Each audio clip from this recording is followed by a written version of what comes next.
What is up, everybody? Welcome back to Minecraft. We're starting out today in the wonderful Book Nook. I went ahead and decorated it a bit. We've got some chairs, a table, some greenery.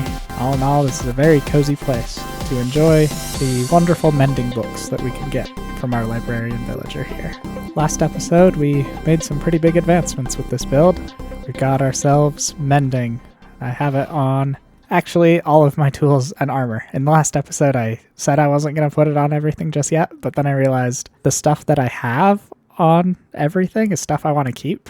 And so if I'm just going to be combining tools in the future, there's no sense not having mending in the mix already, so I can keep this gear nice. The one kind of risky one was the diamond sword because it only has looting 2. This was the one piece that I might have re-rolled, but now it has mending on it, so I'm keeping it. And hopefully in the future we'll be able to put even better enchantments on all this stuff.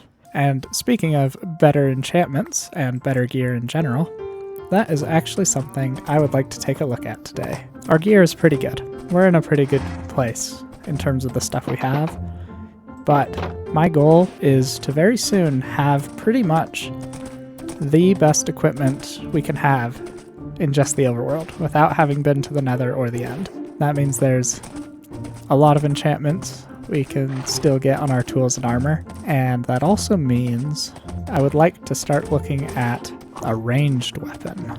And I guess thinking about what I just said is a bit of an exaggeration. There's a few things in the overworld that I would consider great gear that we're not going to go for yet. That would include Swift Sneak, which I'm not planning on looking for in Ancient City yet, and a good trident or two. But trident hunting can be an ordeal, and I don't want to get into that right now. Maybe at some point in the future. What I'm really looking for is to get a great set of armor, a great set of tools, and the one thing I would like to add today is a ranged weapon. And I know right now some of you are thinking, Bob, just take 3 sticks and 3 string and make a bow, and then you've got a ranged weapon, and that's that. And you would be right. That is technically all we need to do to get a ranged weapon, but look at me. I'm in shiny diamond armor. You think I can just settle for a normal, unenchanted bow? No, we need to get an incredible bow, and it needs to be wonderful. And along with it, if I don't get the infinity enchantment, I'm going to have to go for some sort of supply of arrows so that I can use my bow. And that, of course, means that we're going to do some building today. We're not just going to take some simple path to getting a ranged weapon. We're going to do it in a way that is cool and interesting and fun. And I'm pretty sure most of you are going to enjoy that more anyway. And for this build, you're going to see a lot of the same materials we've been using recently, but we're going to bring something new into the build palette in the village. And that is... And that is beautiful bamboo. I've been growing some, collecting some between episodes, but I'm also going to bring some to plant near where we're building so that I can continue to grow and harvest more. I'm also realizing with how much stuff I'm trying to bring that it would probably be a good idea to get trolley.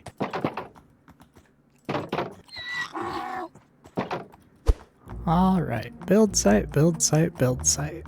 Where are we going to be putting our new building? We've got so much room to work with, but this building is going to be pretty large, or rather, it's going to have a large area connected to it that isn't necessarily the building itself. And I think this area here is going to be great for it. So we're going to do something a little different. Last episode, we took a building, we switched out the blocks and added onto it to make it our own. This time, I'm going to tear this building down completely, and this animal pen, and we're going to put up something completely new in the space where they used to be.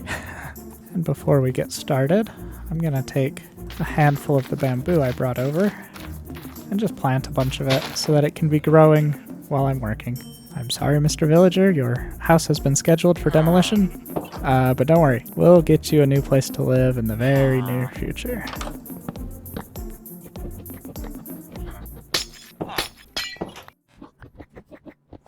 So there you go, on this lower half, I've got all of the blocks that I pulled out of that building. So if you want to create an exact replica of that building, these are the exact supplies you'll need. All I need to do now is set these animals free and break open this pen. Hopefully this is just like a normal pen and this is a normal pig and sheep. And I'm not actually setting loose some terrible entities that were confined to keep everyone safe. But that's probably not the case.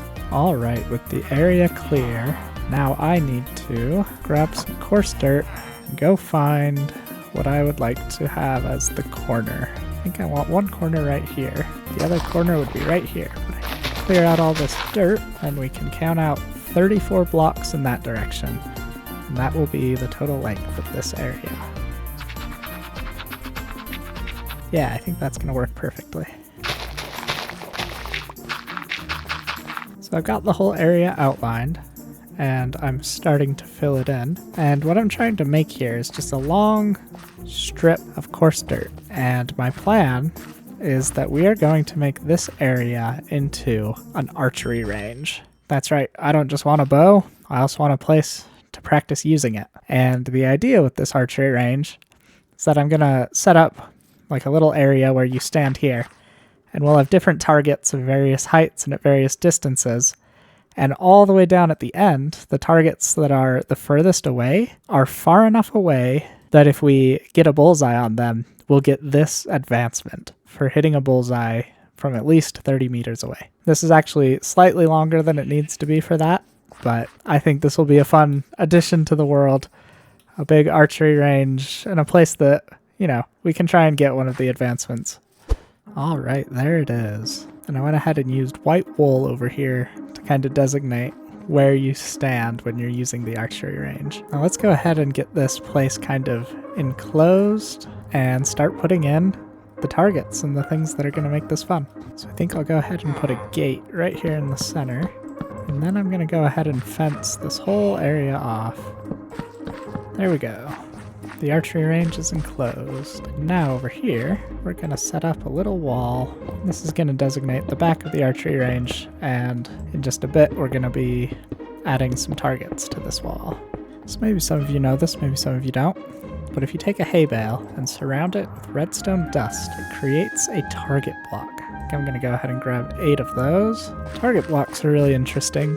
One, because they're, you know, a cool looking block. It's literally a little target, but they also have some redstone functionality. They give off a redstone signal based on how close to the center a projectile hits them, which is kind of cool. I've put some targets into this back wall in semi-random places, and so now theoretically if we stand back here on the white with a bow and shoot at some of these targets, if we were to hit one right in the bullseye, we'd get that achievement. I may try that a bit, but I'm really not much of an archer in Minecraft. With our other targets, I think I'd like to try something kind of fun. I think it could be fun to use fences and hay bales.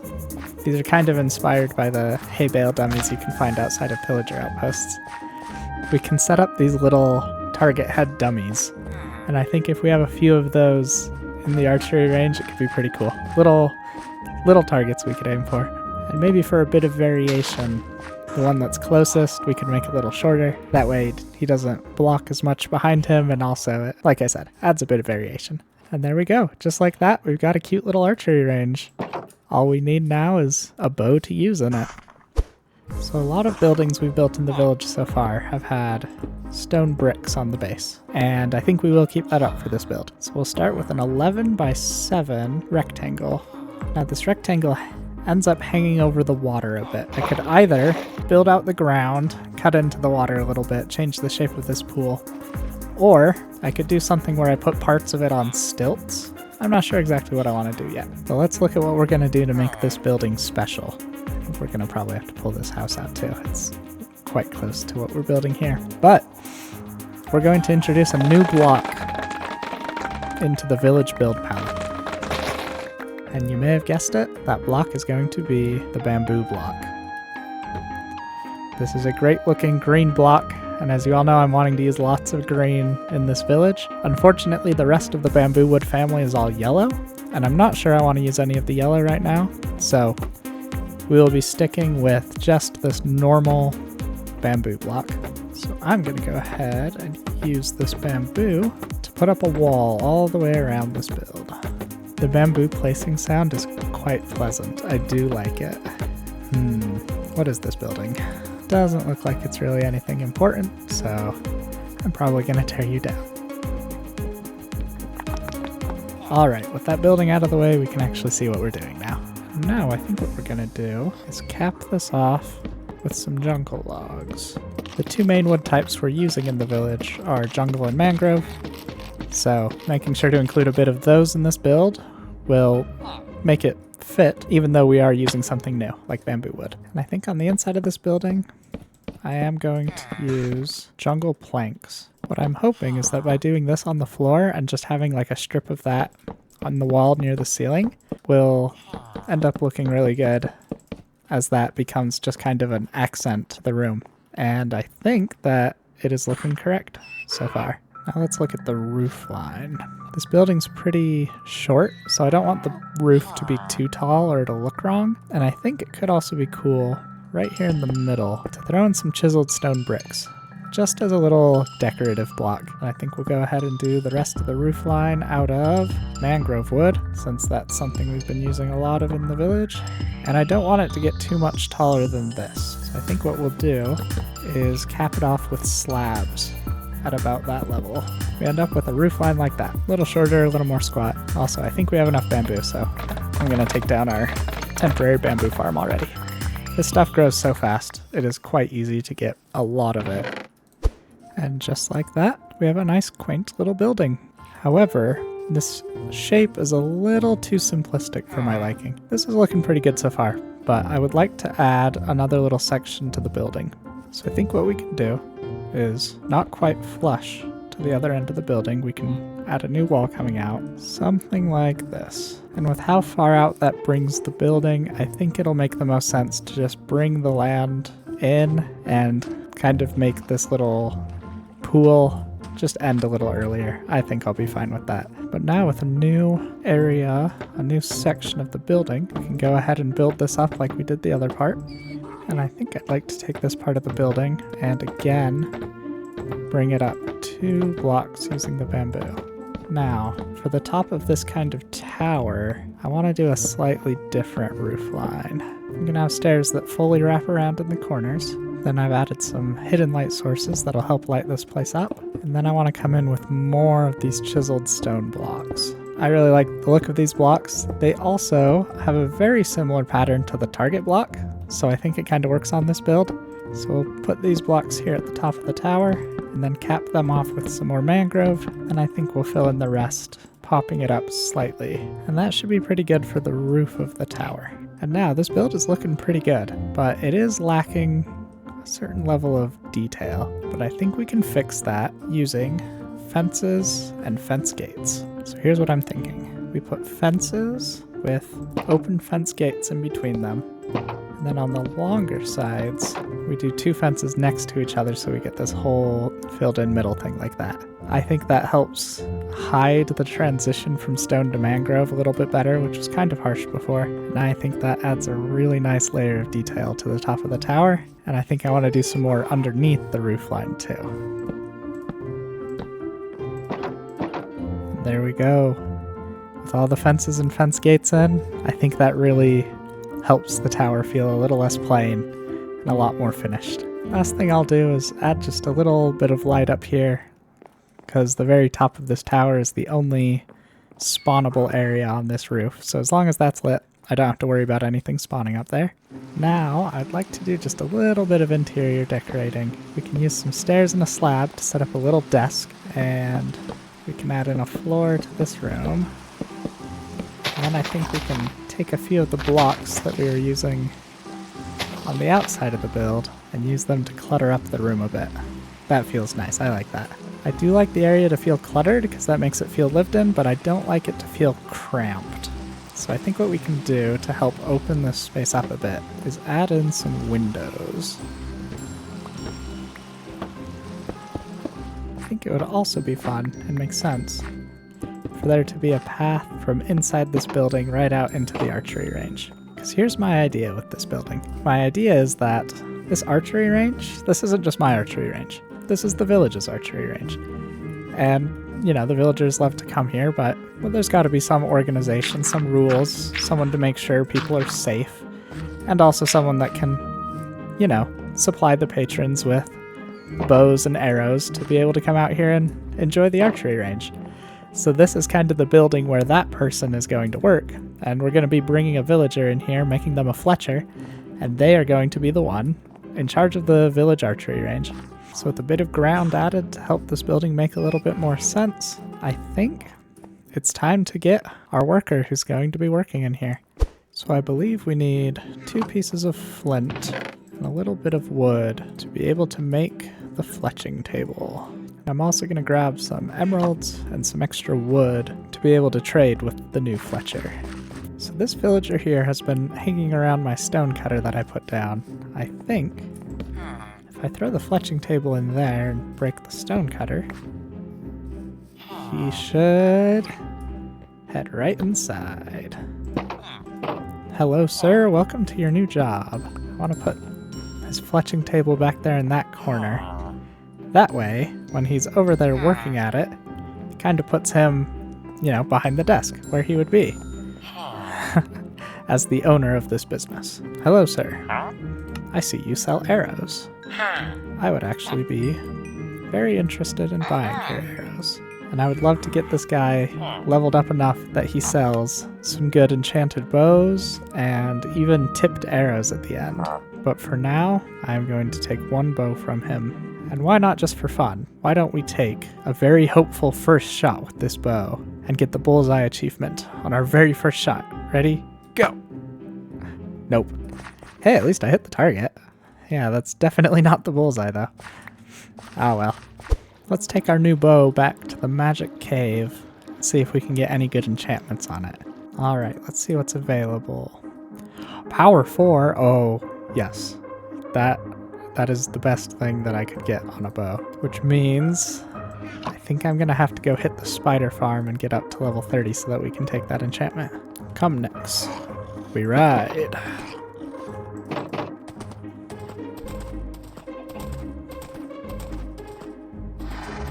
I am still very happy with the path we made from the base out to the spider farm. It is always pleasant to go for a ride down this trail.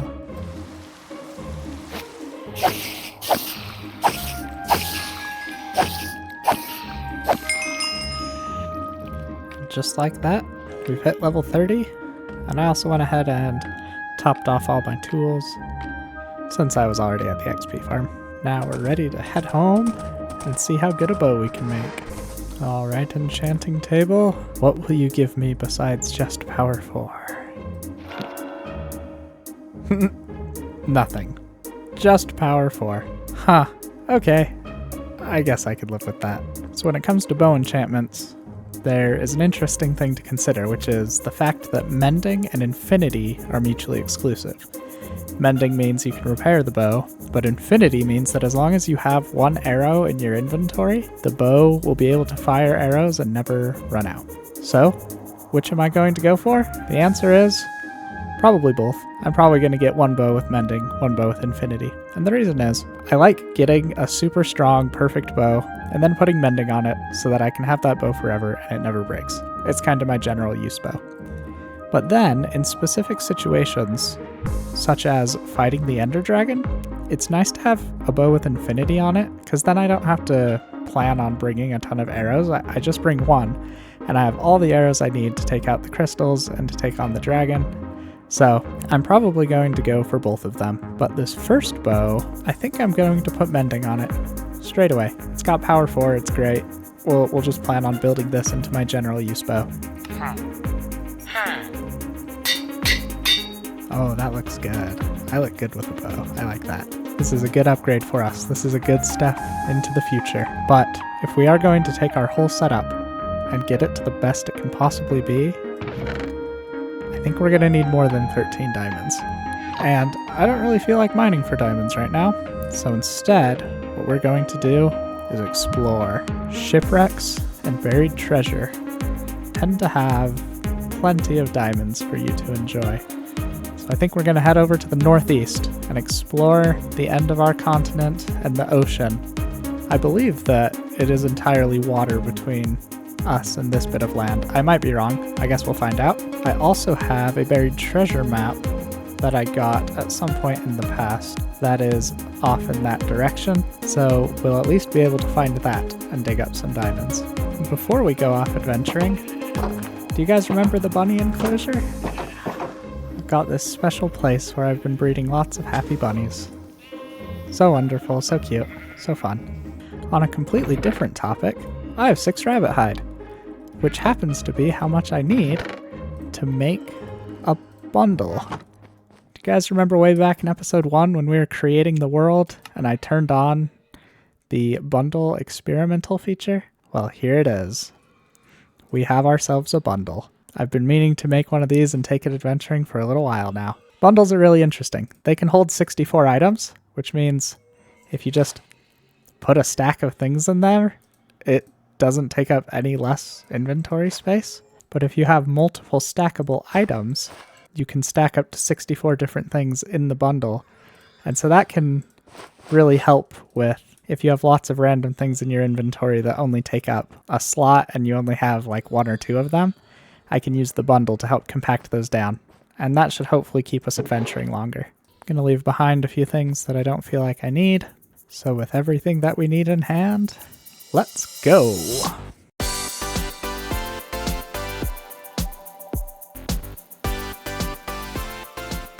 So it looks like I'm already on our treasure map. Not on it, but near it. So I think we'll head straight for that buried treasure first, see what we find along the way, and just let that fill in whatever part of the map it fills in. Ooh. A ruined nether portal. I'll take a golden apple and some obsidian, but don't need any flint. We are beginning to fill in the treasure map, which means the treasure's probably on this peninsula here. Alright, looks like this treasure going to be underwater, somewhere around here. I bet it's under this random piece of sand that doesn't have anything else around it. Called it. Nice. No diamonds, but plenty of other goodies. I'm not going to worry about the cooked fish, but I am going to worry about filling in this buried treasure map all the way. So that buried treasure map did not lead us to any diamonds, unfortunately. So let's head back into the ocean, keep filling in this map, and see what we can find. Well, we've got another ruined nether portal. I don't know if these can even have diamonds, but I'll still check them out. Ooh, golden apples? That's great. Alright, we've succeeded at filling in a good chunk of the ocean. I'm beginning to think that the land is all connected, that there is not a waterway. And I'm also thinking, just based on what I know of myself and how I explored this map in the past, I'm guessing that in the southeast corner of this map, southwest, I probably passed a lot of ships that I just ignored because my inventory was already full when I was passing through that area. So I'm guessing if I go back towards that area of the map, I should be able to find sunken ships and hopefully buried treasure that I haven't found yet, and hopefully get some diamonds. So let's make our way down there. Well, this isn't in the ocean exactly, but it is a shipwreck. Here we go. A mostly intact but upside down ship. Buried treasure map, perfect. I'll take some gunpowder. And suspicious stew is always fun. Let's see what it does. Oh! That's probably the least fun suspicious stew. This buried treasure is quite far away, but buried treasure gives us the chance for diamonds, so we're going for it. Alright guys, here we are, our second buried treasure of the day. Will we find diamonds? Aha! Diamonds! Yes. 2 more diamonds. Not a lot. I'm beginning to think that maybe this isn't the best method to hunt for diamonds, but it sure is fun, so let's keep going. So I'm back on a part of the map that I explored quite a while ago. Found this sunken city, and there was another buried treasure map. Ooh, and it's not too far from here. Also, my inventory is getting a little clogged, but if I take my bundle, I can scoop up some of the things that I only have a few of, and it's great. I also didn't know that old buried treasure maps only take up 1 slot in the bundle. That's really nice. Ooh, looks like this one is deep under the water. Darn. No more diamonds. Well, guys, I think it's time to head back to the base. We succeeded at getting 2 diamonds, and if you think about it, that's pretty much more diamonds than I know what to do with. So I think this was a successful adventure. And even if I didn't get as many diamonds as I hoped to, that's just the way Minecraft goes sometimes. You set out to do something. Sometimes you don't get the exact result you were hoping for, but it's still fun. But unless I run into something interesting on the way home, I will meet you guys back at the base. I think this counts as something interesting. I decided to fill in just a little bit more of the map on my way home, and we found another one, another outpost. We know that the pillagers are planning to attack the village at some point in the future. Maybe if we raid this outpost, that'll push back their plans somewhat. This will also be a great chance for me to try out my new bow.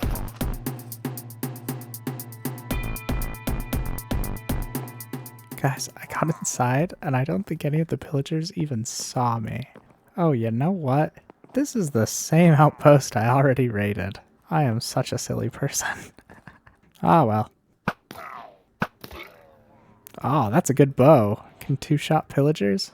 Well, guys, that was a very successful raid of the already raided outpost. There we go, guys. Pretty good adventure. We filled in quite a lot of the map. Only a little bit left to do on that map, which is exciting. In the end, I'd say these are the best treasures we got.